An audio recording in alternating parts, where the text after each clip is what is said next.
Hello ladies and gentlemen, and welcome to an episode of Career Mode, episode 99. The next one is the big 100, and wow, there's some really exciting stuff going on. But today, or to this episode I suppose, we have the Champions League final. Now the last video did amazing. Like, you guys hit 3,100 likes in about an hour, which is just out of this world. So I want to say huge thanks to everyone for that. But we're here and we're back with the Champions League final. So we just beat Chelsea 2-0. It was simulated, but guys, you have to understand there was a few people that were kind of, a bit not so happy with me simulating the semi-finals. But the reason for that is, I can't really say anything because it's all to do with episode 100, but I'm sure you guys will understand when it comes around. But anyways, we have this Man United game, and again, I needed to simulate this one. It was in the Premier League as well, so it doesn't really matter as much, purely for the reason that I have, I don't really mind where I come in the Premier League, for the reason that I'm probably going to come third or fourth. Second place is a little out of my reach right now, but as you can see, I actually played a really weak side against Man United. You might be asking why, and the reason was I wanted to have as many fully fit players as possible for this Champions League game. So, it's like you can just see, Stanko, Gavazzi, Ustari, Balanta there, and just a lot of these players you have probably never seen me play before, as well as Green there, a goalkeeper. I just didn't want any last-minute injuries, and as you can see, there was a player suspended there. That was Stanko for the red card that he picked up. But I think this is the last game of this season. Oh baby, it's the Champions League final. And Manchester United won the entire thing. They won the whole Premier League to him, so props to him for that. But yeah, so as you can see, got this game up against Barcelona, were my opponents, and immediately I know exactly how Barcelona play. They are going to be like, their defense is relatively weak, their attack is just unreal. When I've played them in head-to-head, I've played them in head-to-head quite a few times actually, and attacking wise they are close to unstoppable.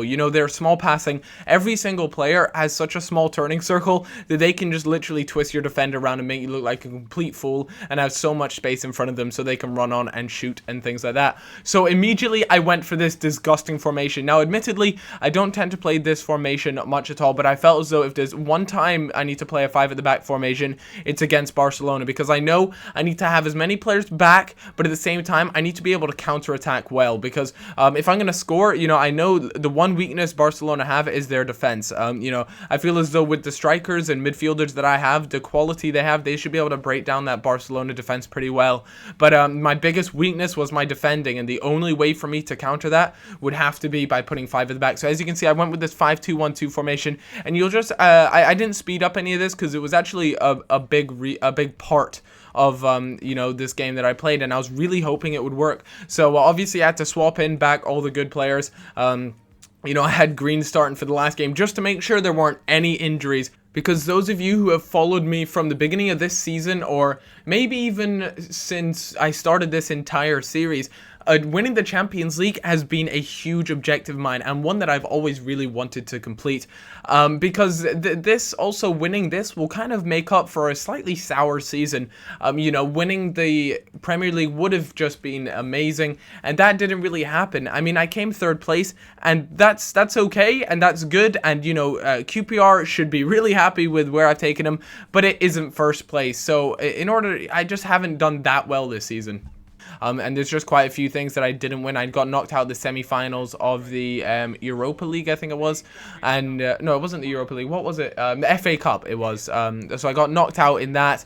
And this was like my kind of last hope, my one trophy that I wanted to win. So I put all the effort in. As you can see, I did take it really tactically. So I spent a lot of time thinking about Barcelona's strengths, Barcelona's weaknesses, and I came to the conclusion that a 5 at the back formation would probably suit me best. There's Iniesta, the man who will literally turn your defense inside out. So PK was their captain. And you have this little pre-match, everyone looks at each other, picking which side you want to start on, who gets kickoff, all that sort of thing. And Nastasic was my captain, as you can see, wearing that captain's armband. He has just been magnificent for me this season. He's made his way up to an 87 rated player, and they reckon I should keep an eye out for Alexis Sanchez there with 9 goals, which is the cup best. That's something really to be worried about. As you can see, they kind of go for like a 4-1-2-1-2 kind of, but it was more of like a narrow 4-1-2-1-2. So they have kind of like 4 midfielders, and they play Messi as a center attacking mid. But at the same time, they do have 2 wingers. But, you know, early on, we get a really nice goal. But we've seen this happen. This happened against Chelsea. I got a really early goal, and then they came back, and they just, you know, they won 2-1. So from that, you know, I still played a very cautious game. But this 5-2-1-2 was working out so well. And quickly, I gather a 2-goal lead. I mean, it was so clear. Like, look how many players I have at the back. My defending was a little bit over the place, but you can expect that against Barcelona, you know. They are so good at this stuff. And Lloris makes a godly save there.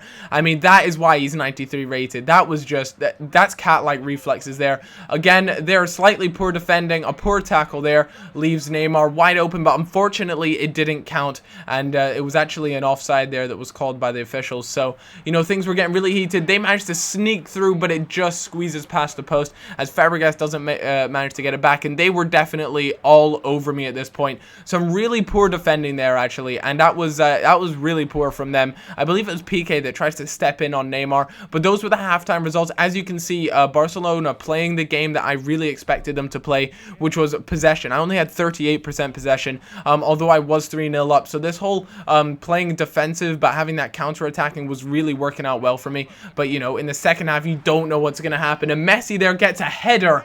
Of all people, Messi gets a header to bring it back to 3-1. And then I was like, please don't throw this down the drain. You know, this is just a nightmare. I would hate for something like this to happen. Again, that pass and that shot. That is just, I think that happened last game as well. You guys may have seen. I talked a little bit about my favorite sort of tactics when it comes to those sort of free kicks, because I do find free kicks quite hard to score in FIFA 13 compared to previous FIFAs. So I do tend to try and play it short, or, you know, just something a little bit more creative. And those sort of free kicks tend to work best for me. But, you know, 4-0 up, and I bring on Aguero. Aguero, who has been injured for the last 3 months. This was his game. You know, he's been injured for so much. And there it was. We completely annihilated Barcelona. I know I'm going to get a lot of questions about, you know, what sort of what do you call it, a difficulty do you play on? I always play on world class no matter what the result. You know, it's really strange. It can really just come down to the day. I've seen myself getting beaten 3-1 by West Brom, you know, and that's just the way it goes sometimes. I mean, I figured that, you know, I took this really tactically. I spent a lot of time and effort into coming up with a good lineup, figuring out that 5-2-1-2 would work out best against them. And you guys saw through the possession, you know, they definitely were dominant over me when it came to possession, but they just weren't clinical enough. That 5 at the back just proved way too much. I think I actually played on a defensive setting, not ultra defensive, but just defensive, and it allowed for me to, you know, just make sure that I wasn't going to concede anything, because that's the biggest thing you need to make sure when you play against Barcelona. But nevertheless, I was so happy with this result. You know, that is the Champions League. I haven't yet to win the Barclays Premier League, and it's so awesome to be able to win the Champions League. You know, that's one of the things I wanted to do as a manager, and now I can tick that off the checklist. And yeah, so, you know, with that being said, guys, episode 100 is just around the corner. So I would love to hear your guys' thoughts, theories, things like that on what episode 100 is going to be about. And yeah, I'm really excited, and yeah, I've actually got a big grin on my face right now because I'm so happy I won the Champions League. I mean, a 5-1 win in the final, that is just huge for me. But it came down to good tactics, and just generally quite happy with the way the game panned out. And yeah, hit me with your theories in the comment section. Goodbye.